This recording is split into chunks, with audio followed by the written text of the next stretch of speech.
Now we are going to discuss about what कि हमारे पास काफी सारी चीजें ऐसी होती हैं लाइक फॉर द डेटा आपको उठाना आ गया, ठीक है। अब हमारा पॉइंट क्या है? हमारा पॉइंट है नेक्स्ट लेवल क्या होता है कि डेटा को प्रिपेयर करना है। The first step for the data analytics और मशीन लर्निंग लाइफ साइकिल जो होता है उसका सबसे पहला स्टेप होता है कि डेटा आपको पुल करना है, ठीक है। डेटा आपको उठाना है अपने, या तो आप बीआई में उठा रहे हो, एक्सेल में उठा रहे हो, या फिर आप पाइथन के साथ में उठा रहे हो। सो नाउ वी नो कि हम डेटा कैसे पिकअप करते हैं, कैसे हम किसी भी सीएसवी फाइल या जेसन फाइल को पिकअप कर पाएंगे। मैं आपको जेसन के भी फॉर्मेट्स आपको प्रोवाइड कर दूंगा। सिर्फ नॉर्मल से फाइल्स होती हैं, नॉर्मल फंक्शन होते हैं, जैसे रीड अंडरस्कोर सीएसवी हमने पिकअप किया था, ठीक है। And these are the file formats जो आप इसमें पिकअप कर सकते हो। इन सबके यहाँ पे फंक्शंस हमने मेंशन किए हुए हैं, तो आप इनको यूटिलाइज करके इनको क्रॉस वेरीफाई कर सकते हो। Okay, now for the data analytics purpose and for machine learning purpose the first step is what data cleaning, and then उसके बाद आपका आता है क्या, exploratory data analysis, जिसको हम बोलते हैं EDA. So EDA is a stands for exploratory data analysis. What is the meaning of that? इसको अगर हम सिंपल भाषा में एक्सप्लेन करें कि एक डेटा, एक स्ट्रक्चर डेटा आपके पास अवेलेबल है और आप उसके बारे में कुछ अच्छी इंफॉर्मेशन यानी कि नॉलेजेबल इंफॉर्मेशन, उस डेटा का एक मीनिंगफुल फॉर्मेट आप क्रिएट करके दे रहे हो। So what is the you formats EDA में? ईडीए के फॉर्म में हम क्या क्या चीजें करते हैं, मैं बस स्टेप्स आपका प्रॉपर उसी फॉर्मेट में लूंगा, लेकिन आपको एक पॉइंट में आपको बता देता हूँ। The first level is descriptive statistics. अगर आपका प्रोफाइल डेटा एनालिटिक्स पर्पस पे जा रहा है, नॉट ऑन मशीन लर्निंग, सो आपका डीलिंग जो रहेगा स्टैटिस्टिक्स मैथमेटिक्स के अंदर, वो डिस्क्रिप्टिव स्टैटिस्टिक्स का रहेगा, okay. And descriptive statistics is what, it's a calculative mathematics. अगर हम बात करें सेंट्रल टेंडेंसी, डिस्पर्शन, इन सब चीजों की हम लोग बात करते हैं। Central tendency is kind of thing, उसमें हम लोगों के जो मेन पैटर्न आते हैं लाइक वेरिएंस निकालना, मीन निकालना, मोड निकालना, ये सारी चीजें जो होती हैं, इन सब चीजों को हम लोग किसके अंदर कंसिडर करते हैं? डिस्क्रिप्टिव स्टैटिस्टिक्स कंसिडर करते हैं। मैं आपको स्लाइड्स दूंगा related to the statistics functions, उसको मैं अलग से डिस्कस भी करूंगा पूरा। Once we complete our pandas and matplotlib, then we move to the statistical part. तो वो स्टैटिस्टिक्स में आपको बताऊंगा मशीन लर्निंग पे मूव होने से पहले, okay. Second one is EDA में सबसे इंपॉर्टेंट सेक्शन होता है विजुअलाइजेशन, जो कि विजुअलाइजेशन के भी आर मोस्टली यूज मैटप्लॉटलिब। आप मार्केट में जितना भी आप सर्च आउट करोगे on Google, on YouTube, so most of the people suggest you matplotlib. Yes, matplotlib is the base file जिसके बेसिस पे आप different kind of graphs create कर सकते हो। 100+ ग्राफ्स आपको मिल जाते हैं, बट कहीं ना कहीं उसके अंदर पैटर्न क्या होता है कि कहीं ना कहीं कुछ पार्ट्स ऐसे होते हैं जो एकदम एग्जैक्टली कलरिंग फॉर्मेट नहीं देते। ऑन दैट फॉर्मेट अगर हमें प्रेजेंटेबल मॉडल बनाना है, कलरिंग फॉर्मेट चाहिए, तो हम लोग एक और लाइब्रेरी है सीबॉर्न, हम उस पर भी वर्कआउट करते हैं। तो मैं विजुअलाइजेशन में आपसे दो चीजें डिस्कस करूंगा, Matplotlib and Seaborn, okay. Correlation analysis, kind we are discussing about the variables. Variables क्या होते हैं?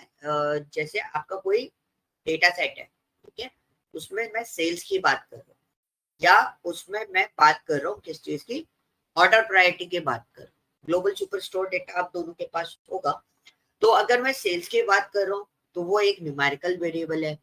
अगर मैं बात कर रहा हूँ किसकी, ऑर्डर प्रायोरिटी की, वो एक कैटेगरिकल वेरिएबल है। तो इस तरीके से हम वेरिएबल को समझेंगे, मतलब वो कॉलम जिसके अंदर आपका डेटा स्टोर।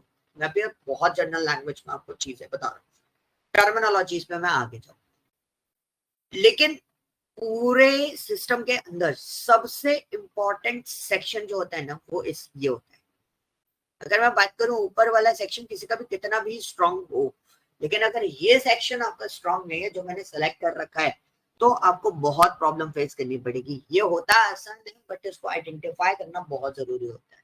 इस चीज में डेटा के अंदर मिसिंग वैल्यूज आइडेंटिफाई करना, कि आप कोई भी डेटा, आप अगर कोई डेटा प्रोसेस कर रहे हो तो आपको उसको क्या करना पड़ेगा, उसका नल वैल्यूज आइडेंटिफाई करनी पड़ेगी। उसके अंदर कई बार कुछ बहुत सारे मिस्टेक्स होती हैं। लाइक मैं आपको एक रियल टाइम एग्जांपल, एक रिपोर्ट्स में आपको दिखा देता हूँ। जैसे हमने एक रिपोर्ट क्रिएट कर रहे थे आज हम, this is an live task, but ये यूनिवर्सिटी टास्क है, दैट्स व्हाई मैं आपको शो कर सकता हूँ। हमारे पास मशीन लर्निंग प्रोजेक्ट था, काइंड ऑफ थिंग कि आपको भी कुछ इस टाइप की फंक्शनलिटी परफॉर्म करनी पड़ेगी। मैं पीडीएफ रिपोर्ट ओपन करता हूँ। सो यू कैन सी यहाँ पर ये होते हैं आपके वेरिएबल। जैसे हम कॉलम की बात करें ना, these are the variables, these are the reports format. Cleaning के पहले डेटा कैसा था, आफ्टर क्लीनिंग डेटा कैसे है, हम ये मैट्रिक्स वगैरह क्या एक्यूरेसी है, कितना प्रोडिक्शन मॉडल हम लोग इसके अंदर दे सकते हैं।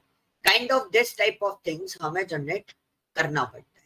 तो इन सब चीजों को, इतनी रिपोर्ट्स तक जाने के लिए आपको क्या करना पड़ेगा, डेटा क्लीनिंग करना बहुत जरूरी होगा।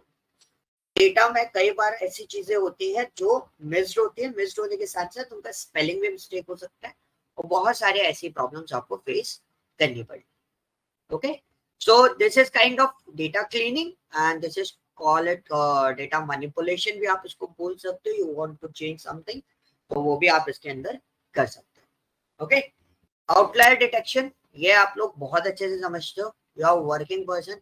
सो हम लोगों के कंपनीज के अंदर एक क्वार्टरली रिपोर्ट जनरेट होती है फॉर अस। हम लोगों को जज किया जाता है कि आपका वर्क प्रोफाइल, आपने वर्क कैसा किया, कितना आपका इन्वॉल्वमेंट था किसी पर्टिकुलर प्रोजेक्ट में, आपका परफॉर्मेंस कैसा था।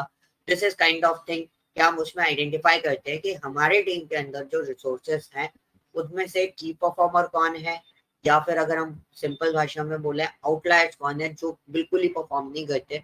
These are called what, outliers. और इसका एक सिंपल एग्जांपल देता हूँ।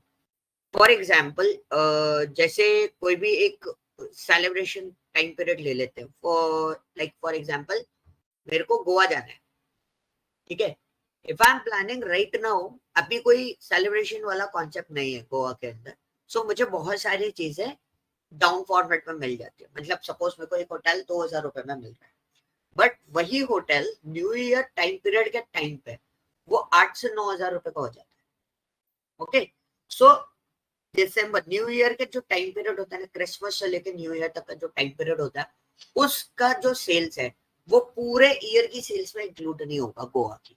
जस्ट बिकॉज ऑफ दैट, वो एक पर्टिकुलर टाइम पीरियड है जिस टाइम पे सेल इतनी हाई हो जाती है, बहुत ज्यादा, जिसके बिहाफ पे हम उसको क्या करते हैं, उसको आउटलायर मान लेते हैं कि भाई इस टाइम पे तो सेल बहुत ज्यादा हाई रहती है, हम इसको कंसिडर नहीं कर सकते। या फिर आप बोलो कोई भी त्योहार आता है, कोई भी फेस्टिवल अगर हमारा चल रहा है, तो आप रिलायंस की बात करो, वहां पर सेल्स इंक्रीज हो जाती है, सैटरडे संडे सेल्स इंक्रीज होती है, बाकी 5 डेज उसकी सेल्स डाउन हो जाती है as compare to Saturday Sunday. तो ऐसी वाली सेल्स को हम अलग से कैलकुलेट करते हैं, और कभी कभी किसी के दिन हम खाली बैठे हुए हैं, दीज आर व्हाट, नल, की जीरो सेल्स हुई है। This is called what, outlier. ना ज्यादा हो ना बहुत ज्यादा कम, एवरेज वाला फॉर्मेट जो होता है ना, वो हमारे लिए होता है एनालिटिकल फॉर्मेट, की हम उसके बेसिस पे बहुत सारी चीजें आइडेंटिफाई कर सकते हैं कि हमारा कौन सा प्रोडक्ट रनिंग मोड में रहेगा कंटिन्यूसली, कौन सा नहीं रहेगा। सो ये होता है आउटलायर डिटेक्शन, वो भी हम ग्राफ के थ्रू गए थे, वो भी मैं आपको बताऊं, ठीक है। फ्यूचर इंजीनियरिंग मैं आपको बताऊंगा, दैट इज कंटेंट नॉर्मलाइजेशन। कई बार कई चीजें ऐसी होती है बहुत ज्यादा एक्स्ट्रा ऑर्डिनरी हो जाती है, देखने में बहुत ज्यादा एक्स्ट्रा ऑर्डिनरी लगती है, हमें उसे नॉर्मलाइज करना पड़ता है ताकि हम सबको एक फेस पे, एक सिंगल पेज पे हम सबको आइडेंटिफाई या जज कर सके। ये फीचर इंजीनियरिंग टेक्निक्स होती है। तो ईडीए के अंदर we are working on all these 7 things. ये हमें 7 चीजें बहुत अच्छे से स्टडी करनी पड़ेगी, ठीक है। Now we are going to discuss about the data manipulation. अब मैं प्रैक्टिकल फॉर्मेट पे जा रहा हूँ। चीजें मैंने बहुत सारी चीजें कुछ बना रखी है इसके अंदर ताकि आपको स्टडी करने में बहुत ईजी रहे।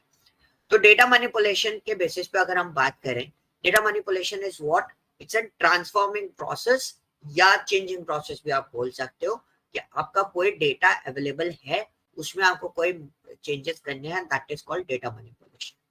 सो इसके अंदर बहुत सिंपल सिंपल सी चीजें आती हैं, selecting, filtering, sorting, grouping, merging, reshaping, handling missing data. these all these things are comes under the data manipulation।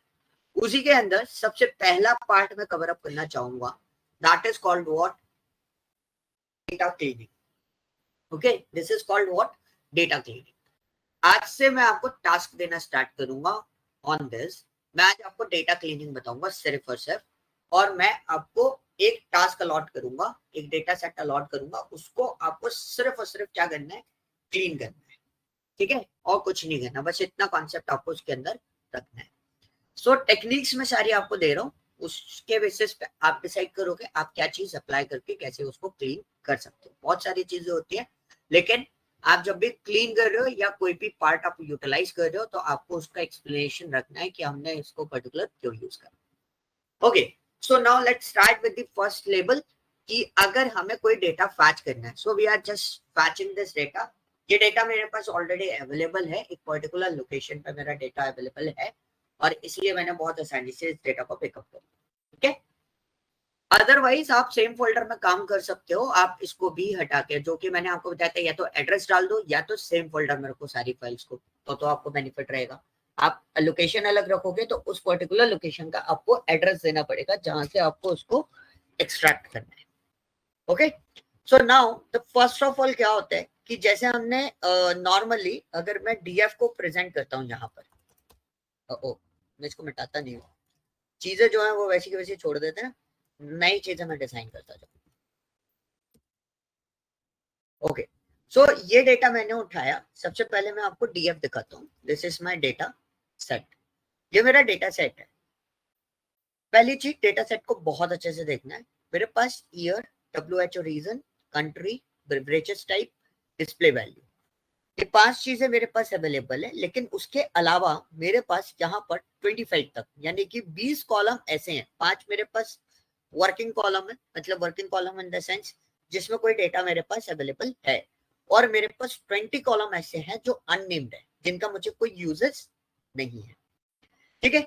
और इसका साइज कितना है, 1000 रोज का साइज है। 1000 रोज कैसे बोला, बिकॉज इट्स स्टार्ट फ्रॉम 0, इसलिए टोटल काउंट कितना हो जाएगा, नहीं टोटल काउंट 999 है, 1000 नहीं है, सॉरी 999 है। लास्ट रो कौन सी है, 1998।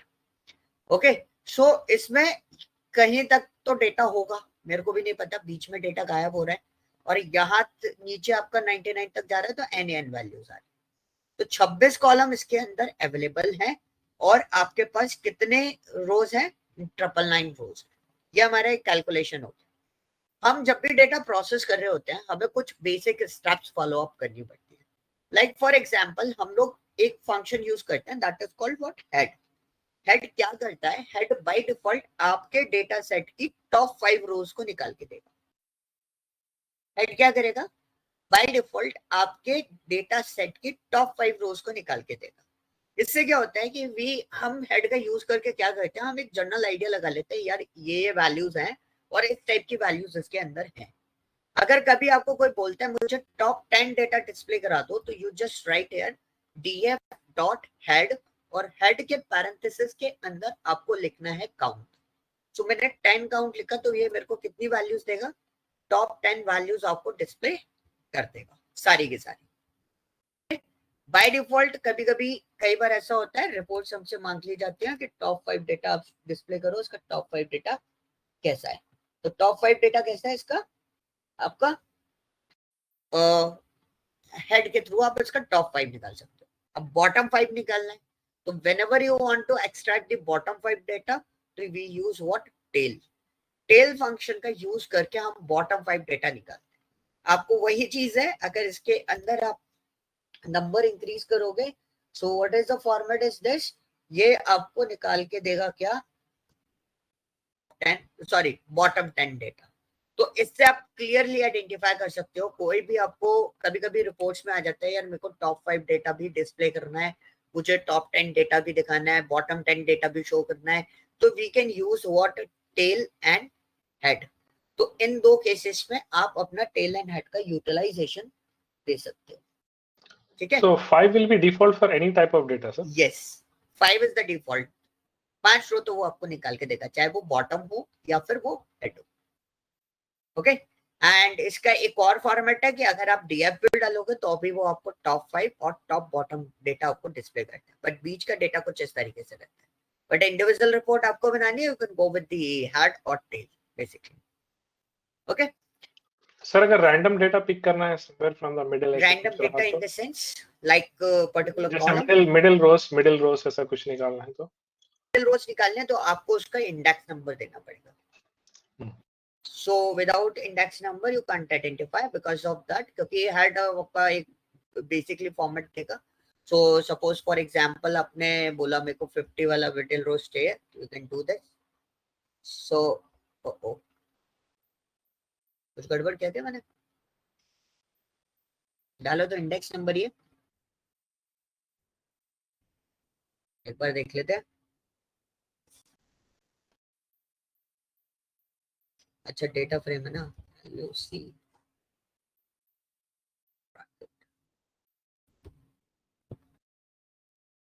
हो गया इसको. ओके LOC के थ्रू निकल जाएगा. So you can do this. May be मैं कोई फंक्शन इसमें गड़बड़ लिख रहा हूँ तो उस वजह से कुछ प्रॉब्लम आ रहा है. तो लोकेशन जो मैंने आपको लास्ट आपको बताया था तो उसके थ्रू आप इसको बहुत इजीली निकाल सकते हो. एक बार और ट्राई कर लेता हूँ. LOC एंड उसके बाद हम दे देते हैं ब्रैकेट. टैप करके देख लेते हैं.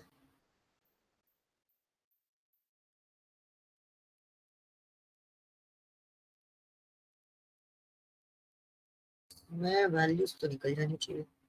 अच्छा सॉरी मैं भी ब्रैकेट गलत ले रहा था. Just do one thing. ये 50 हमारे को डेटा निकल के आ गया. ये 50 वाली रो हमें को निकल के आ गया. ओके एंड सपोज आपको मिड वैल्यूज निकालनी है like for example 10, 30 sorry 40. So we can run this. Bracket का बहुत ध्यान रखें. जैसे मैं आप मेरे को देख रहे हो लाइक मैं रेगुलर यूजर तो हूँ बट कुछ चीजें हम लोग को रेगुलर यूज नहीं करते तो ब्रैकेट में काफी बार गड़बड़ आ जाती है. ठीक है. सो इस तरीके से भी आप निकाल सकते हो. And let's see let me try with the series. Column ना वो कॉमा आएगा. इस तरीके से आप इसके जो मिड वैल्यूज आपको निकालनी है तो यू कैन आइडेंटिफाई.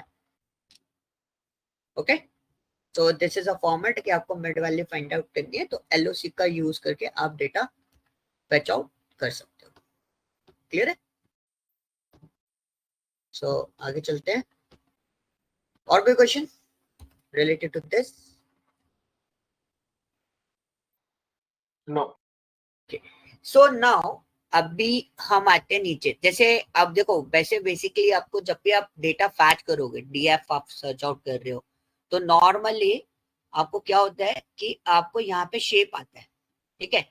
बाकी अगर आपको शेप निकालना है तो दिस इज द फंक्शन जो कि हमने ऑलरेडी उसके अंदर भी पढ़ा था. इसके अंदर नंपाई के अंदर ये कॉन्सेप्ट हमने उसमें भी पढ़ा था कि किस तरीके से हम इसका शेप आइडेंटिफाई कर सकते हैं. ठीक है. So what's the shape 999, 26 is the column, this one is the row. So whenever you want to find out the columns तो कई बार क्या होता है like for example मैं एक रियल टाइम आपको एग्जांपल दिखा देता हूँ.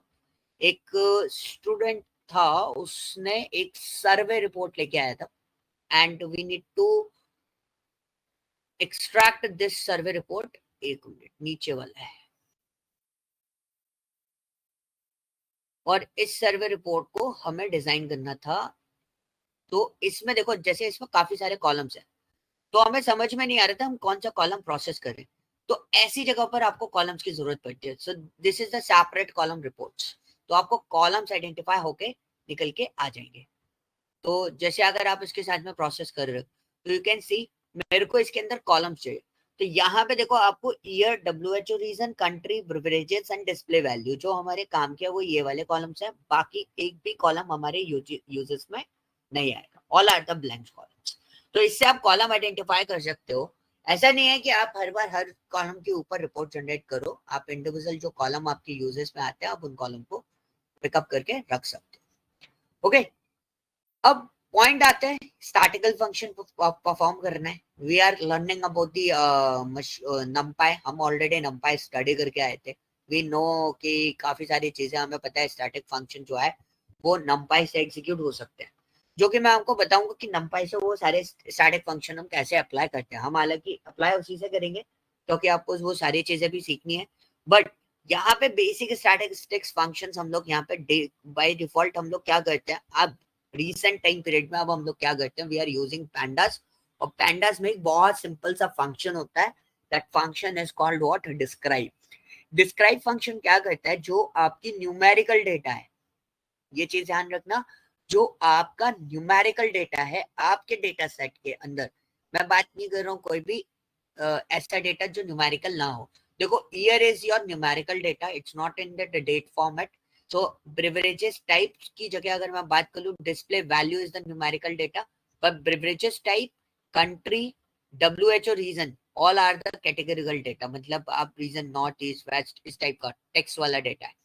तो जब आप डिस्क्राइब करोगे तो डिस्क्राइब में आपको बेसिक डिस्क्रिप्शन आपको मिल जाता है, मतलब बेसिक स्टैटिस्टिक्स जो हमें अलग से कैलकुलेट करनी पड़ती थी पहले, अब हमें अलग से कैलकुलेट करने की जरूरत नहीं होती है। तो इसमें आपको टोटल काउंट मिल जाएगा। ईयर में टोटल काउंट कितना है, 100 है, बट डिस्प्ले वैल्यू को टोटल काउंट कितना है, 95 है। मीन ऑफ ईयर कितना है, इतना है, जो कि हमें ईयर से कोई मतलब नहीं है, बेसिकली हमें डिस्प्ले वैल्यू से मतलब है। तो मीन क्या होता है, mean is the average, total number sum of data divided by total number of data। तो ये होता है आपका क्या, मीन। मीन में भी मैं आपको कैटेगरी बताऊंगा, how we calculate the trim mean and weighted mean, इसमें भी कैलकुलेशंस होते हैं, ठीक है। स्टैंडर्ड डेविएशन, इसका standard deviation STD stands for standard deviation. This is your minimum value, which is the minimum value in display value is 0, and the maximum value is what, 7.38। and what is this 25, 50, 75, इसका मतलब क्या होता है। एक चीज आप लोगों ने स्टडी करी होगी, that is called percentage. But अगर आपने कोई एग्जामिनेशन दिया हो लाइक IIT, JEE या फिर कैट वगैरह का या इस टाइप का कोई भी, तो उसमें हमें जो मिलता है वो उसमें हमें मिलता है परसेंटाइल, ठीक है। दोनों में बहुत फर्क हो जाता है। परसेंटेज इज व्हाट, क्या आपका परसेंटेज कितना है, वेटेज कितना है, that is called what, percentage. But what is percentile, percentile का मतलब है कि अगर मैंने 75 परसेंटाइल लिखा है तो 75% डेटा ऐसा है जो 75% से बिलो है, इसका मतलब ये होता है। If you got 91 percentile in your CAT, that means 91%, 91 ऐसे लोग हैं जो आपके बिलो आते हैं, ठीक है। सो this is called what, percentile. ऐसा नहीं है कि 75% पे एक ही डेटा एक ही पर्सन होगा, 75 परसेंटाइल पे बहुत सारे लोग होंगे, लेकिन 75 परसेंटाइल के नीचे बहुत सारे लोग अवेलेबल होते हैं। सो बेसिकली हम इसको बोलते हैं क्वार्टाइल, ठीक है, QRT बोलते हैं। तो QRT कैलकुलेशन में आपको सिखाऊंगा how we calculate QRT in statistics, mathematics बता दूंगा पूरा कि कैसे चलता है। बट हम प्रोग्रामेटिकली जब करेंगे ना, हम क्विकली आइडेंटिफाई कर लेते हैं इन सब चीजों को। उसको बोलते हैं हम क्वार्टाइल रेंज। क्वार्टाइल रेंज होती है, 4 क्वार्टर होते हैं हमारे, क्वार्टर 1, क्वार्टर 2, क्वार्टर 3, क्वार्टर 4। तो क्वार्टर 1 और क्वार्टर 4 को छोड़ के जो बीच वाला पार्ट बचता है, हम बेसिकली उसमें काम करते हैं, उसको हम मेजर क्वार्टर मानते हैं कि इसके बीच में वर्कआउट हुआ होगा। So this is called what, 25 to 75 तक के बीच का जो डेटा होता है उसको हम एनालिटिकल पॉइंट पर लेते हैं अक्सर। दिस इज एन स्टैंडर्ड, और ये स्टैटिस्टिक्स स्टैंडर्ड है, ये अपने मन से बनाया हुआ नहीं है, ये मैथमेटिकल कैलकुलेटेड स्टैंडर्ड होता है, जो मैं आपको थ्योरी बता रहा हूँ, okay. So these are called percentile. तो आप समझो 1 2 3 4 5 6 7, 7 चीजें ऐसी हैं, सॉरी 8 चीजें ऐसी हैं जो आपको सिर्फ और सिर्फ, पहले अलग अलग कैलकुलेट करनी पड़ती थी, लेकिन अब आपको सिर्फ और सिर्फ एक फंक्शन पूरा का पूरा बेसिक स्टैटिस्टिक्स परफॉर्म कर देता है। तो बेसिक स्टैटिस्टिक्स में बोलूं तो मैं डिस्क्रिप्टिव स्टैटिस्टिक्स आपको परफॉर्म करके दे देता है, तो आपको नंपाई की जरूरत नहीं पड़ेगी इफ यू नो डिस्क्राइब। आपको इसका यूजेस सीखना है, ठीक है, क्लियर हुआ। ये आपकी वैल्यूज आ रही है, डेटा सेट एक पर्टिकुलरली किसके साथ में वर्कआउट करेगा, ये न्यूमेरिक डेटा के साथ में वर्कआउट। सेकंड आता है मेरे को यूनिक काउंट करना है। दो चीजें मैं आपको बताऊंगा, एक इन्फो, एक एन यूनिक। एन यूनिक का मतलब क्या होता है, एन यूनिक फंक्शन क्या करता है कि जैसे मेरे पास ईयर है, टोटल ईयर, टोटल जो ईयर है मेरे पास, जो टोटल डेटा है वो 100 है। अब देखो इसका काउंट देखो, टोटल ईयर काउंट कितने हैं, 100 है, लेकिन 100 के 100 ईयर तो नए नहीं होंगे। मेरे पास यूनिक ईयर कितने हैं, रिपीटेशन हटा के मतलब इंडिविजुअल वो कितने बचे होंगे। सो 5 ईयर है जिसके बेसिस पे पूरा डेटा 100 ईयर्स कैलकुलेट हो रहा है, ठीक है। WHO रीजन कितने हैं मेरे पास, मतलब यूनिकली दोबारा रिपीटेशन नहीं आएगा, उसको एक बार ही काउंट करेगा, है ना। जैसे आप एक्सेल यूज करते हो तो उसके अंदर आपके पास होता है, क्या होता है यूनिक काउंट के लिए, चलो एक चीज आइडेंटिफाई करने यूनिक काउंट के लिए हमारे पास एक्सेल में क्या होता है कि हमारे एक ही बार काउंट होगा, दोबारा काउंट नहीं होगा, ठीक है। सो यहाँ पर हमारा क्या होता है, एक सिंगल काउंट होता है, डिस्टिंक्ट काउंट बोलते हैं हम बेसिकली उसको, तो this is called what, distinct count, okay.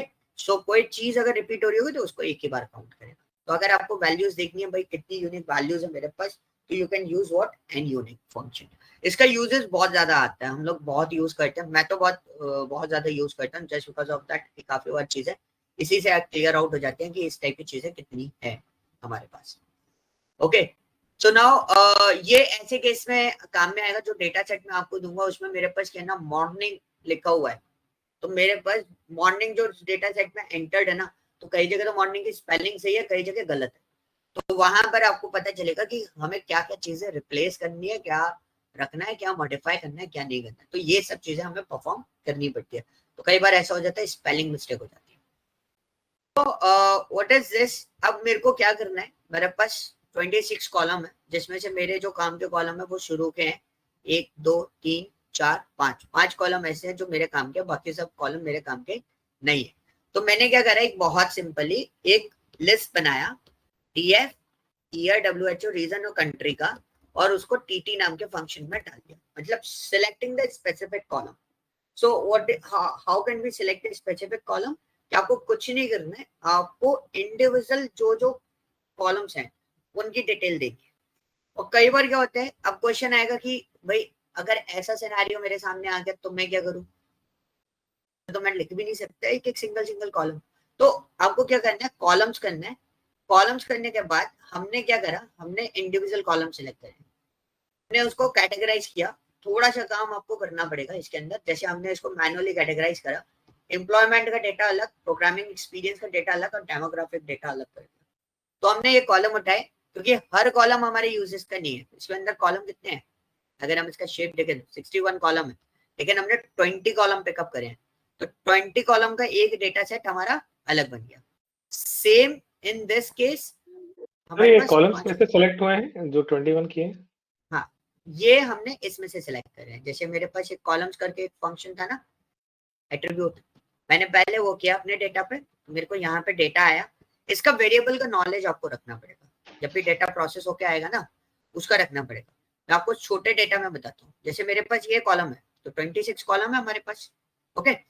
So we know that कि ये वाले कॉलम जो है वो हमारे यूजेस के हैं, बाकी नीचे के जितने भी कॉलम्स है वो हमारे किसी भी यूज में नहीं आते। तो जब कोई भी डेटा आपके पास आता है ना, तो फर्स्ट ऑफ ऑल आपको उसका डिस्क्रिप्शन समझना पड़ेगा, उसकी पूरी रिपोर्ट आपको समझनी पड़ेगी, क्लियर। एक एग्जाम्पल मैं आपको दिखा देता हूँ, उससे आपको क्लियर हो जाएगा। सो जैसे मेरे को इस यूनिवर्सिटी से जब डेटा आया था, सो व्हाट वी डू, हमारे पास क्या है था, ये रिपोर्ट आई थी, ठीक है। सो ऐसे आपको रिपोर्ट्स आती है, दिस इज द कॉन्टेक्स्ट, कि आपका कॉन्टेक्स्ट क्या है, आपका टास्क क्या है, ठीक है। ये submission is the other things, and which one is the most important thing for me, this is the important things, data dictionary.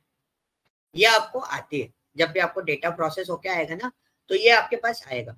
अगर आपके पास अनस्ट्रक्चर्ड डेटा आ रहा है तो आपको ये चीज बनानी पड़ेगी, एक्चुअली हमारा हर एक वेरिएबल किस पर्टिकुलर चीज को रिप्रेजेंट करता है, आपको कलेक्ट करना पड़ेगा। बिना इसको कलेक्ट किए आप data process, is this clear. मतलब अगर आप इस पे डिसाइड करना है कि जैसे मैंने ये 20 कॉलम डिसाइड करे थे, तो मेरे पास इसकी पूरी की पूरी एक कंप्लीट रिपोर्ट अवेलेबल है, मतलब सारे के सारे 61 कॉलम के बारे में एक डिस्क्रिप्शन अवेलेबल था मेरे पास, कि हर कॉलम का एक्चुअल पर्टिकुलर यूजेस क्या है, अगर सर्वे में पूछा जा रहा है तो ये आपको आइडेंटिफाई करके रखना पड़ेगा, तब आप उसको पिकअप कर पाओगे। जैसे हमने 20 उठाए, आप 10 भी उठा सकते हो, आप 5 भी उठा सकते हो। ये चीजें इस तरीके से पिकअप होती है पर्टिकुलर कॉलम अगर आपको सिलेक्ट करना है। बट आपको ये ध्यान रखना है, जो मैंने बोला ना, जैसे मेरे मिस्टेक आप समझ रहे थे, मैं एलओसी लगा रहा था यहाँ पर ऊपर, तो एलओसी में मैं मिस्टेक क्या कर रहा था, ब्रैकेट में मिस्टेक कर रहा था। मेक श्योर आपको एक लिस्ट पास करनी है डीएफ के अंदर, तो पर्टिकुलर कॉलम आपके सेपरेट होके आ जाएंगे। Now it's clear? Yes sir, तो बेसिकली मैन्युअली जो हमें वो कॉलम डालना पड़ेगा इसमें नेम्स। हाँ जी, हाँ जी, बट आपको वो वेरिएबल जो डेटा डिक्शनरी होती है ना, वो आपके पास होनी चाहिए, तभी हम सिलेक्ट कर पाएंगे।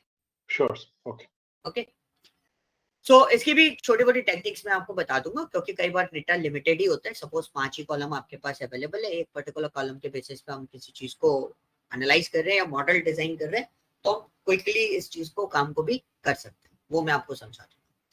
ओके, सो मैंने ऐसा किया, मतलब मैंने सेपरेट किए 5 कॉलम्स, तो क्या हुआ कि जो 21 कॉलम्स थे, अप्रोक्सीमेटली ऊपर जो शेप देखा था वो 26 का था, 5 कॉलम निकाल दिए तो बचे कितने मेरे पास, 21। तो 21 कॉलम थे वो तो मेरे ड्रॉप हो गए, लेकिन प्रॉब्लम क्या हुई, बॉटम डेटा अभी भी बचा मेरे पास। तो मेरे पास तो 100 रोज ही है, 100 रोज के बाद मेरे पास कोई डेटा नहीं है, लेकिन उसके बाद ना मेरा डेटा कैसा हो रहा है, एनएन डेटा आ रहा है, और इस डेटा को मैं फिलअप भी नहीं कर सकता क्योंकि मेरे किसी यूज का नहीं है, पूरी की पूरी रो गायब है। ठीक है, सो इस वाले केस में क्या होता है कि हम क्या करते हैं, हम फिर उसके बाद काउंटिंग करते हैं, फ्रीक्वेंसी काउंट करते हैं कि कितनी फ्रीक्वेंसीज हमारे पास अवेलेबल है। तो अगर आप चाहो तो फ्रीक्वेंसी भी काउंट कर सकते हो, अदरवाइज हमारे पास ऑल्टरनेटिव ऑप्शन है बॉटम में कि हम इस पर्टिकुलर वैल्यूज को हम कैसे रिमूव करेंगे। तो एक छोटी मोटी चीज है वो मैं आपको दिखा देता हूँ, बहुत छोटी सी चीज है।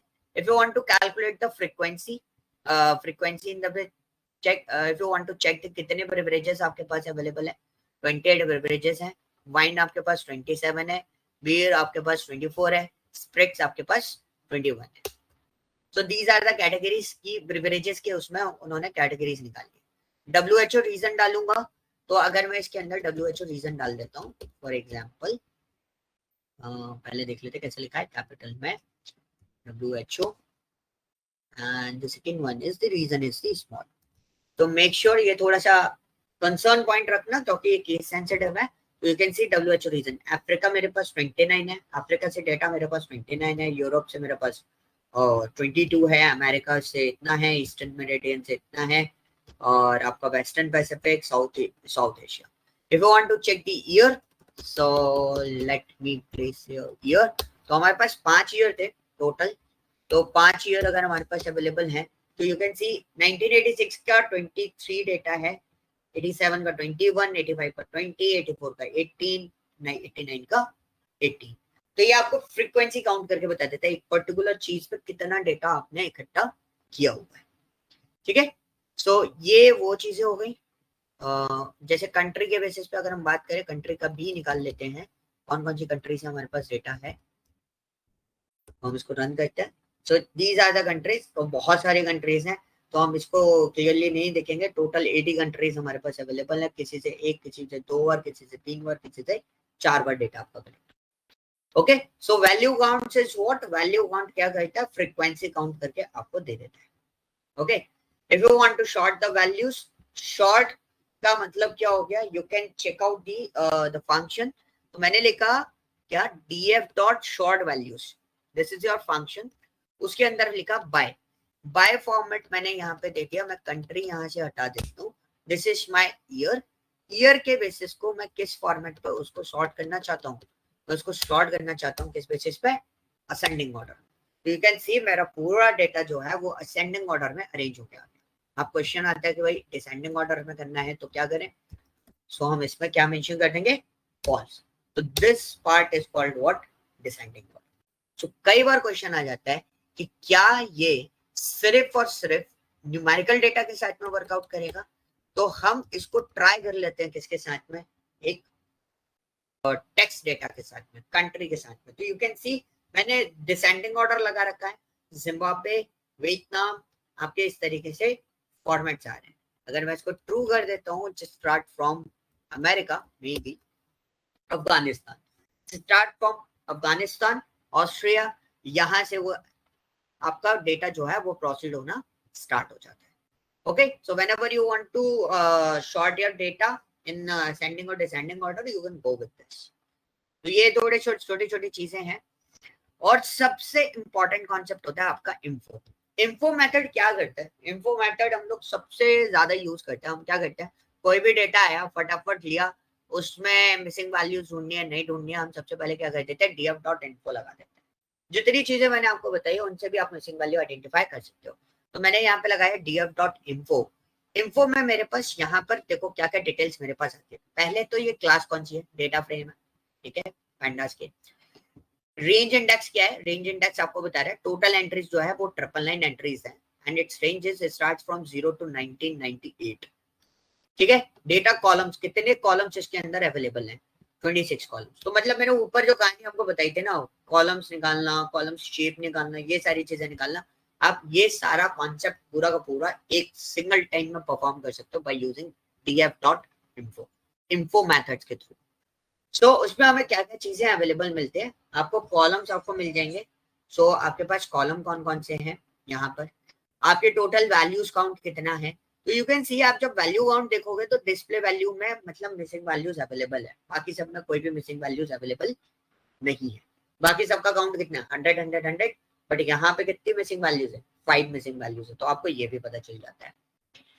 एंड सेकेंड थिंग, आपको डी टाइप पता चल जाएंगे. मतलब यहाँ पे जो ऑब्जेक्ट है ये स्ट्रिंग फॉर्मेट में जा रहा है, ये आपका फ्लोटिंग पॉइंट डेटा है, और ये भी आपका कैसा डेटा है, फ्लोटिंग पॉइंट डेटा है. तो ये आपको क्लियर आइडेंटिफिकेशन देता है इन्फो कि आपके पास कौन कौन सी डिटेल्स अवेलेबल है particular format. Is it clear? और कितना मेमोरी यूज कर रहा है आपका डेटा, तो ये इंफॉर्मेशन भी आपको क्लियर मिल जाती है. और यहाँ से आपको डी टाइप का काउंट भी मिल जाएगा कि हमारे पास फ्लोट डेटा कितना है और ऑब्जेक्ट डेटा कितना है. सो दिस इज द इम्पोर्टेंस कि हमारे को इन्फो मेथड क्यों यूज करना है. कि अगर हमें किसी डेटा का फुल कंप्लीट इंफॉर्मेशन, पूरा स्ट्रक्चर, अगर हम बोले सिंपल सी चीज, उसका हम पोस्टमार्टम कर दे रहे हैं पूरा कंप्लीटली, कितनी मिसिंग वैल्यूज, क्या उसका स्ट्रक्चर है, कितना रेंज है, वो सिर्फ और सिर्फ एक सिंगल मेथड के थ्रू कर सकते हो आप. किसके थ्रू? इन्फो के थ्रू. ओके. तो जैसे आप वैल्यू काउंट करते हैं वैसे हमारे पास df.counts होता है, बट इसके अंदर इतनी इंफॉर्मेशन नहीं होती, बट वैल्यू काउंट्स आपको मिल जाते हैं. मतलब नॉन नल वैल्यूज को कवर अप करता है. ओके. सो अब हम नीचे आते हैं. Now this is the important section जो मेरे को कल हम लोग कवर अप करने वाले थे. So this one is the missing values. ऊपर वाला पार्ट इतना ज्यादा इंपॉर्टेंट, मतलब वो एक बार में याद हो जाएगा. यहाँ पे आपको थोड़ा सा अपनी साइड से दिमाग ज्यादा लगाना होता है कि कैसे हम उस चीज को कंसिडरेबल करते हैं.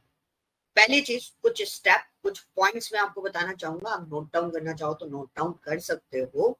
लाइक फॉर एग्जाम्पल, कई बार क्वेश्चन आता है हमारे पास कि अगर हमारे पास 100 डेटा है and there is a 5 missing values, तो क्या मैं उन 5 रो को डिलीट कर सकता हूँ? मुझे यूज ही नहीं करना. तो इंडस्ट्री का एक स्टैंडर्ड है. स्टैंडर्ड क्या बोलता है, पहले तो आपको कंपनी की साइड से जो भी बोलते हैं ना स्पेसिफिकेशन मिलेगा, या अगर हम एक सिंपल सी चीज बोलें जो केटी हमें मिलती है कि किस तरीके से वर्कआउट करना है, तो उसके बेसिस पे हम लोग काम करते हैं. बट स्टैंडर्ड फॉर्मेट क्या बोलते हैं कि आपको ओपन वर्क जब भी आता है तो we always drop only 1% data. पूरे डेटा सेट का 1% डेटा डिलीट कर सकते हैं या फिर 2% डेटा डिलीट कर सकते हैं. इससे ज्यादा हम डिलीशन नहीं देंगे. अगर इससे ज्यादा आप डिलीशन दे रहे हो तो आपके डेटा सेट के अंदर, यानी कि आप जो मॉडल ट्रेन कर रहे हो उसकी एक्यूरेसी और उसके रिजल्ट में चेंजेस आ सकते हैं. तो आपको हमेशा ध्यान रखना है कि 1% डेटा है, कोई दिक्कत नहीं है, रिमूव कर दो. अगर आपका मोर देन 1% डेटा है तो फिर दिक्कत आएगी. जैसे अभी हमारे पास 100 डेटा है एंड मिसिंग वैल्यूज टोटल जो है वो 5 है. 5 डेटा अगर मैंने उसमें से डिलीट कर दिया तो बहुत सारा प्रॉब्लम आएगा, क्योंकि हो सकता है वो कंट्री डिलीट हो जाए. तो हम कैसे उसको आइडेंटिफाई करेंगे? तो बेटर ऑप्शन क्या है कि हम कितना डिलीट करें, उसका 1% डेटा डिलीट कर दें. लेकिन हम इस वाले केस में तो डिलीट ही नहीं कर सकते, क्योंकि 5 डेटा ही तो डिलीट, वो हटाना है बस. तो उस केस में हम क्या करेंगे? तो हमारे पास बहुत सारी चीजें हैं. सबसे पहली चीज, हमें नल वैल्यूज आइडेंटिफाई करनी है. तो null values is kind of NaN values, और या फिर ब्लैंक डेटा होता है. ब्लैंक डेटा यानी कि वहां पर बाय डिफॉल्ट NaN आ जाए। स्पेस बार लगा हुआ है, दैट मीन्स उधर डेटा अवेलेबल है। वो ब्लैंक दिख रहा है बट स्पेस काउंट हो रहा है, दैट मीन्स उधर डेटा आपका अवेलेबल, यानी कि डेटा आपका एग्जिस्ट करता है। लेकिन यहाँ पे क्या है, df डॉट इज एन लिखा है। मेरे पास दो फंक्शन है, एक इज एन और इज नल। मैं जो यूज करता हूँ, मैं मोस्टली यूज करता हूँ कौन सा फंक्शन, इज नल वाला, बिकॉज ये थोड़ा सा दिमाग में बैठा रहता है, क्योंकि नल वैल्यूज हम लोग इसको आइडेंटिफाई करते हैं, इसलिए आप इस एन भी यूज कर सकते हो। दोनों फंक्शन एक तरीके से काम करते हैं। ये आपको तो बताते हैं कि आपकी नल वैल्यूज कहाँ का है। अभी मैंने इज एन लगाया, डॉट सम फंक्शन, कोई एग्रीगेट फंक्शन नहीं लगाया, मैंने इसे सिंपली रन किया। तो यू कैन सी जिधर जिधर वैल्यूज होंगी, जिधर वैल्यू एग्जिस्ट करती होंगी, उधर फॉल्स आएगा, और जिधर आपका नन वैल्यूज होगा या एन वैल्यूज होगा या नल वैल्यूज होगा, उधर आपका क्या आएगा, ट्रू एग्जिस्ट करेगा। तो ये बूलियन फॉर्मेट में वर्कआउट करता है। चाहे आप इस नल यूज कर लो, मैं इसकी जगह NULL लिख देता हूँ, यू कैन सी इस तरीके से आपको डेटा शो होगा। ओके, अब मैंने यहाँ पर इसको वापस इस एन कर देना, इस नल वाला नीचे बना हुआ है, मैंने देखा नहीं था, ठीक है। सो यहाँ पे इस एन दिया, मेरा फंक्शन वर्किंग कर रहा है। अब मेरे को इसका टोटल काउंट चाहिए, तो अक्सर क्या होता है, हम लोग यहाँ पे लिख देते हैं काउंट। क्या लिख देते हैं हम लोग, काउंट लिख देते हैं। तो काउंट फंक्शन क्या करता है, count is the count the rows. Count function क्या करता है, सिर्फ रोज को काउंट करता है। तो काउंट तो काम किया नहीं, तो हमें कौन सा डेटा काउंट करना है, हमें वो डेटा काउंट करना है जो कि नल है, मतलब ट्रू वाला। तो हम यहाँ पर क्या असाइन करेंगे, हम सम असाइन करेंगे, मतलब वो वैल्यूज एक साथ कलेक्ट हो जाए जो आपकी नल है। आप रन करो तो यू कैन सी मेरे पास कौन कौन सी वैल्यूज नल है। तो यहाँ पे देखो 889, 889, 889, 904। तो यहाँ पे क्या हो रहा है, यहाँ पे नल वैल्यूज भी काउंटेबल हो रही है, इसलिए 904 आ रहा है। 999 तक डेटा आपका नहीं जा रहा है। तो ये आपको क्लियर आउट कर देता है कितना डेटा मिसिंग है, ठीक है। तो इसके थ्रू इस नल या इस एनए के थ्रू आप कोई भी फंक्शन यूटिलाइज करके आइडेंटिफाई कर सकते हो कि वहां पर नल वैल्यूज कहाँ कहाँ अवेलेबल है। ओके, सो नाउ अब नल वैल्यूज आइडेंटिफाई कर ली। Now next step is what, null values तो मिल गई, अब उसे फिल कैसे करें। न्यूमेरिकल डेटा है, वी कैलकुलेट एवरेज, ये ध्यान रखना, we calculate what, average. Otherwise हम लोग क्या करते हैं, ऊपर वाला डेटा नीचे फिलअप करा देते हैं, फॉरवर्ड फिलिंग कर देते हैं या बैकवर्ड फिलिंग कर देंगे। अगर ऊपर डेटा ब्लैंक है तो बैकवर्ड फिलिंग कर देंगे। तो हमारे पास एक फंक्शन होता है। सबसे पहले तो प्रॉब्लम क्या है, प्रॉब्लम ये है कि यहाँ पर डेटा काफी सारा आ रहा है। तो डीएफ को मैंने डीटी के अंदर डाला, क्योंकि मैं यहाँ पे कुछ ट्रिक्स अपनाऊंगा, चीजें कि कैसे हम उस वैल्यूज को फिलअप करना चाहते हैं। तो मैं अपने ओरिजिनल डेटा को डिस्टर्ब नहीं कर रहा हूँ, जो कि मेरा डीएफ में है। मैंने उसी डेटा को कॉपी करके किसके अंदर डाल दिया, डीटी के अंदर डाल दिया। तो मैं अब आगे कौन सा वेरिएबल यूज करूंगा, डीटी वेरिएबल यूज करूंगा। सबसे पहला मेथड मैं आपको बताता हूँ, फिल एन। फिल एन क्या करता है, फिल करता है मतलब जिधर जिधर एन वैल्यूज होगी उधर आपकी एक पर्टिकुलर वैल्यूज फिलअप हो जाएगी।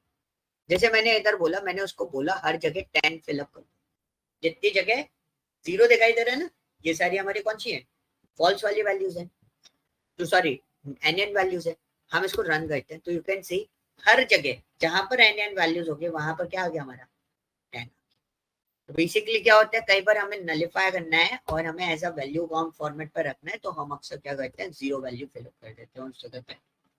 जैसे मेरे पास सेल्स आई और 7 दिन की सेल्स निकाल ली थी, 2 दिन मेरे पास बिजनेस का डेटा ही नहीं है, तो मैं क्या करूंगा, मैं उस दिन की सेल क्या कर दूंगा, 0 कर दी, कि मैं काउंट ही नहीं कर रहा, मेरा सेल आ सकता है, मैं 0 काउंट कर रहा हूँ। हालांकि वो आउटलायर है, बट मैं उसको क्या कर रहा हूँ, 0 काउंट कर रहा हूँ। मैं उसको हटाऊंगा नहीं कि उस दिन में था ही नहीं, वो दिन एग्जिस्ट नहीं करता। बट वो सेल्स वाले केस में क्या होता है, वो दिन तो हमारा एग्जिस्ट करता ही है, ठीक है। तो आपको अगर फिल करना है, पर्टिकुलर वैल्यू आपको फिल करनी है, तो you can easily fill this. Okay, उसी के आगे आपके पास फिल एन में एक और चीज होती है, that is called what, method. क्या होता है, मेथड। मेथड के अंदर अगर आप एफ एफ एफ फिल लिखते हो, तो एफ फिल का मतलब होता है फॉरवर्ड फिल। तो मैंने डीटी के अंदर क्या लिखा, एफ फिल लिखा, और मैं डीटी को चला देता हूँ। तो देखो ऊपर वाला जो डेटा है वो मेरा फिलअप हो जाएगा नीचे। फिल से क्या होता है, ऊपर वाला जो डेटा है वो मेरा कहाँ फिल हो जाएगा, नीचे फिल हो जाएगा। So this is called what, F fill. ठीक है, सो मैं इसको रन करता हूँ, वापस मेरा dt वैसे ही हो जाएगा जैसा था, वैसा मैंने उसको एग्जिस्ट कर दिया। अब उसी के ऑल्टरनेटिव फॉर्मेट हमारे पास क्या होता है, बैकफिल। मतलब नीचे वाला जो डेटा है, ऊपर अगर नल डेटा उसमें फिल होगा, हर डेटा पे अप्लाई नहीं होता, नीचे वाला डेटा ऊपर वाले डेटा में फिलअप हो जाता है। हालांकि हमारा बैकफिल तो काम, बैकफिल में मैं आपको आउटपुट नहीं दिखा पाऊंगा यहाँ पर। ओ, अच्छा ठीक है, कोई डीएफ में भी फिल हुआ तो कोई दिक्कत नहीं है, बात वही है। ठीक है, यहां तक चीजें क्लियर हुई, F fill back fill clear हुआ, यस और नो? श्वेता, फजलू, हेलो। हाँ सर, थोड़ा थोड़ा क्लियर हुआ। ओके, सो इसको एक बार आप प्रोसेस कर लोगे ना, फुल कंप्लीटली क्लियर हो जाएगा। अभी मैं जो टास्क आपको दूंगा ना, उससे आपको पूरी सारी चीजें क्लियर हो जाएंगी। बस उसको प्रोसेस करके देखना, वो बहुत इजी है, टफ टास्क नहीं है। यहाँ पर अब मेरे पास ड्रॉप एन होता है। ड्रॉप एन क्या बोलते हैं, ड्रॉप एन बहुत सिंपल सी चीज बोलते हैं, जहां जहां एन वैल्यू है। तो बेसिकली हम कॉलम ड्रॉप नहीं कर रहे, हम क्या ड्रॉप कर रहे हैं, हम ड्रॉप कर रहे हैं पूरी की पूरी रो। तो जहां जहां एन वैल्यूज है उनको ड्रॉप करना है। But you can see N values कहाँ है, सब जगह एन वैल्यूज है। तो इसका क्या करना चाहिए, इसको इसको सारी चीजें ड्रॉप कर देनी चाहिए। सारी चीजें यानी कि हर एक चीज ड्रॉप कर दे। तो मैं इससे पहले ये ड्रॉप करे, मैं डीआर का यूज कर लेता हूँ, जो कि इन्होंने जैसे यहाँ पे मैंने डीआर यूज किया हुआ है। DR is equal to DF डाल देते हैं और मैं डीएफ को यहाँ पे प्रिंट करके देख लेता हूँ। तो ये हमारा डीएफ है। अगर मैंने सीधा सीधा ड्रॉप एन लगा दिया तो क्या होगा, मेरे पास कॉलम कितने हैं, सारे के सारे कॉलम इन एन वाले हैं। तो हम इसको रन करेंगे, रन करने के बाद आप डीआर को चेक करो, इसको चेक करो, डीआर को रन करा, ओ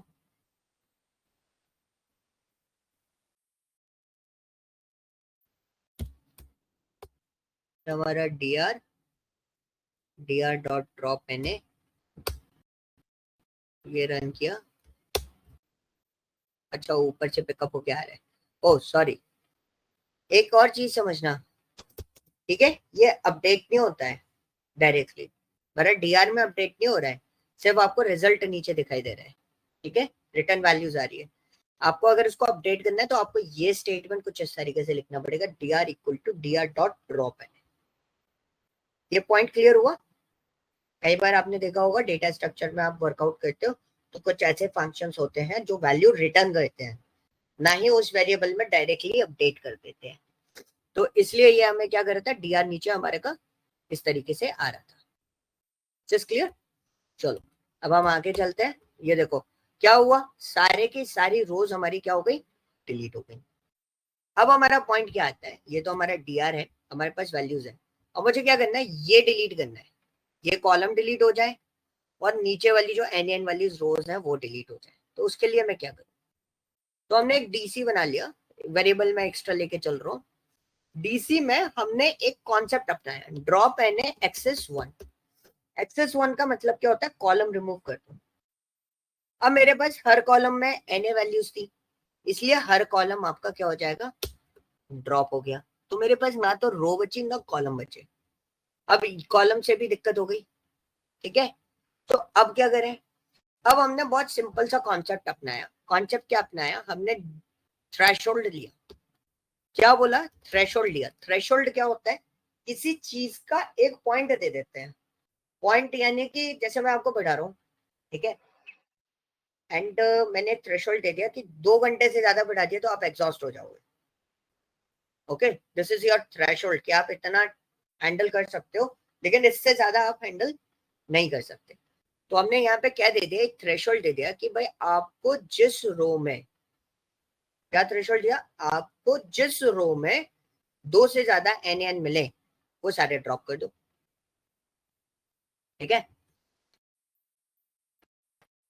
सॉरी 2 से कम आपको एन मिले उनको ड्रॉप कर दो। तो ऐसी कोई रो तो हमारे पास थी नहीं, तो हमने उसको क्या करा, रन किया, तो हमारे पास सिर्फ वो डेटा बचा जिस रो में 2 से कम NaN थे, तो नीचे वाली रो हमारी सारी गायब हो गई। अब हमारे पास क्या बचा, हमारे पास सिर्फ कॉलम बचे और कुछ नहीं बचा।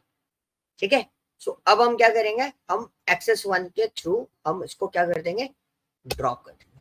दिस इज द प्रोसेस कि अगर इस टाइप के स्ट्रक्चर्स आपको हटाने हैं, जो मैं बता रहा हूँ ये मैं एक सिनेरियो बता रहा हूँ, हो सकता है इससे भी डिफरेंट सिनेरियो आ जाए, बट हालांकि इससे ज्यादा डिफरेंट सिनेरियो आएगा नहीं, क्योंकि यही पॉसिबिलिटीज होती है, यही कॉम्प्लेक्स सिनेरियो होता है जिसमें आपको रोज और कॉलम आपको मैनेज करने होते हैं।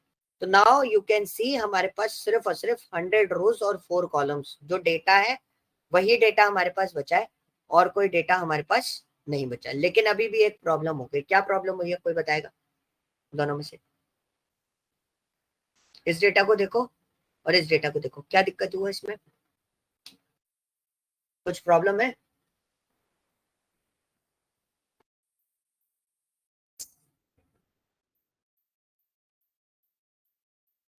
हेलो सर ईयर के वैल्यूज नहीं, डिस्प्ले वैल्यूज आप बोल सकते हो। हाँ, ईयर के वैल्यूज जो आप बोले डिस्प्ले वैल्यू, वो कॉलम हमारा ड्रॉप हो गया इस केस में। Okay, so this is a point कि आपको ये चीज समझनी है कि कैसे ये वर्कआउट करता है। तो इसी चीज को हैंडल करने के लिए we are using interpolate. Interpolate का जनरल मीनिंग क्या होता है कि आसपास की सराउंडिंग से हम डेटा कलेक्ट कर लेते हैं। जैसे मैंने आपको कुछ बताया, आपने उसको अडेप्ट किया, आपने आगे किसी को बता दिया, this is called what, interpolate, surrounding से। तो हमने क्या करा, हमने डीएफ को इंटरपोलेट कर दिया। डीएफ को क्या कर दिया, इंटरपोलेट कर दिया। इंटरपोलेट करने से क्या होगा, जो एनएन वैल्यूज थी डिस्प्ले के अंदर वो ऑटोमेटिकली ऊपर वाली वैल्यूज से अपने आप को इनहेरिट करके प्रोसेस हो जाती है। ये देखो आ गई 0 वैल्यूज, नीचे भी लास्ट वैल्यूज की 0 होगी। तो जो डेटा एनएन के पास में था वो ऑटोमेटिकली अपने आप को रिलेट करके अपडेट कर लेता है। जैसे इसको अपडेट कर लिया, यहाँ पे ये डेटा अपडेट नहीं हुआ, and it always work with the values, numerical numbers. ठीक है, सो this is the use of what, interpolate, surrounding areas को कंप्लीट करता है। Is this clear? Interpolate clear हुआ? कई बार ये चीजें क्लियर नहीं होती। नियर बाय वैल्यूज को वो अपडेट कर लेगा। Okay, so now next step क्या होता है, बस यहाँ तक है। उसके बाद मैं स्टैटिकल वाले पार्ट पे चला जाऊंगा, अभी तो नहीं जाऊंगा, आज के लिए इतना। लेकिन मैं आपको असाइनमेंट दे रहा हूँ, वो असाइनमेंट आपको प्रोसेस करना है। Once you complete that particular assignment, तो आपको ये सारी जो पूरी कहानी मैंने आपको बताई है, अभी थोड़ी देर में खिचड़ी सी बन गई होगी आपके दिमाग में अभी थोड़ी देर के लिए, बट आप जब प्रोसेस करोगे इस डेटा सेट को और इस पर्टिकुलर फाइल को ओपन करके साइड बाय साइड रखना, आपको क्लियर होता जाएगा कि आपको क्या क्या चीजें करनी है।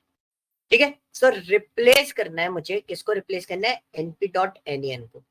तो आप रिप्लेस भी कर सकते हो। So we have a function that is called what, replace.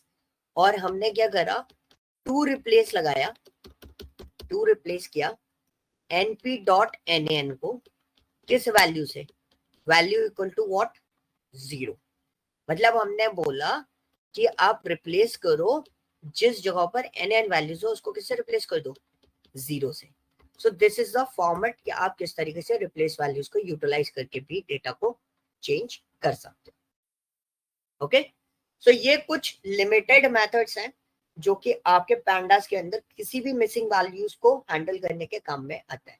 But replace का यूज को आपको एक चीज बताऊंगा, जैसे मैं आपको जो डेटा सेट देने वाला हूँ उसमें जैसे स्पेलिंग मिस्टेक्स हैं, उन सब चीजों को अपडेट करने के लिए आप रिप्लेस का यूज करना, बाकी आप फिल एन वगैरह का यूज करना, उससे आपको ज्यादा काम मिलेगा। और इंटरपोलेट अब जैसा भी जो यूज करना चाहो उसको आप यूटिलाइज करके चीजें डिजाइन कर सकते हो। Okay, is this clear, any doubt?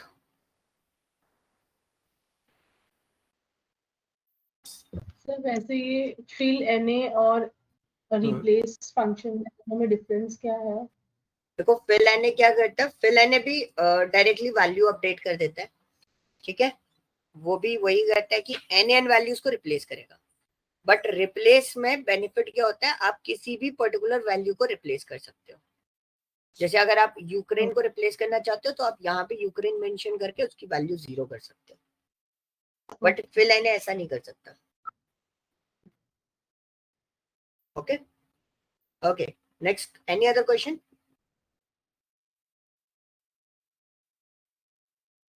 सो मैं आपको एक फाइल अपडेट कर रहा हूँ, दिस इज योर असाइनमेंट। ये मैं असाइनमेंट आपको दूंगा, आपको कुछ बनाना नहीं है इसके अंदर, क्योंकि ये टास्क थोड़ा सा डिफरेंट है, मशीन लर्निंग से रिलेटेड टास्क है और न्यूरल नेटवर्क से रिलेटेड टास्क है। आपको ये काम नहीं करना, आपको इस डेटा डिक्शनरी का यूज करना है, ठीक है। सो ये डेटा डिक्शनरी आपको यूटिलाइज करनी है। एक काम करता हूँ, मैं आपको स्क्रीनशॉट फॉरवर्ड कर दूंगा इसके, ठीक है। इसका स्क्रीनशॉट फॉरवर्ड करूंगा, इसका डेटा सेट आपको फॉरवर्ड करूंगा। तो आपको क्या करना है, इस फाइल के बिहाफ पे इसका रेफरेंस लेके चलना है और आपको उस के डेटा को क्लीन अप करके लेके आना है। दिस इज योर टास्क, बहुत सिंपल सा टास्क है। मैं पूरा पैंडास का फाइल आपको दे देता हूँ, शुरू से एंड तक बनी हुई है। अगर आप आगे प्रोसेस करना चाहते हो तो आगे आप प्रोसेस कर सकते हो। वजह वजह उसका डेटा सेट क्या चाहिए, क्लीन चाहिए पूरे तरीके से, कि आपको कोई भी वैल्यूज मिसिंग फॉर्मेट पे ना हो। This is your data set, CSV format में है, इसमें मिसिंग वैल्यूज हैं, आपको काउंट भी बताना है, रिपोर्ट पूरी बनानी है, क्या इसका शेप है, क्या इसका काउंट है, इसके टोटल टॉप 5 हेड काउंट्स कौन से हैं, टॉप 10 हेड काउंट्स कौन से, जो भी आप दिखाना चाहो वैसे। और इस तरीके से आपको पूरा डेटा रिप्रेजेंट करके रखना है। और ये डेटा रिज्यूम पर्पस पे आप यूटिलाइज कर सकते हो, क्योंकि ये ना तो कैगल पे मिलेगा, डेटा वर्ल्ड पे मिलेगा, ये डेटा इंडिविजुअल है। ओके ठीक है। सो आज के लिए इतना, उसको आप प्रोसेस करो। अभी थोड़ी देर में आपको अपडेट आ जाएगा इन सब चीजों का, आप उसको चेकआउट करना, देखना, और फिर कोई इश्यू आता है फिर हम कल डिस्कस करते हैं उसके लिए।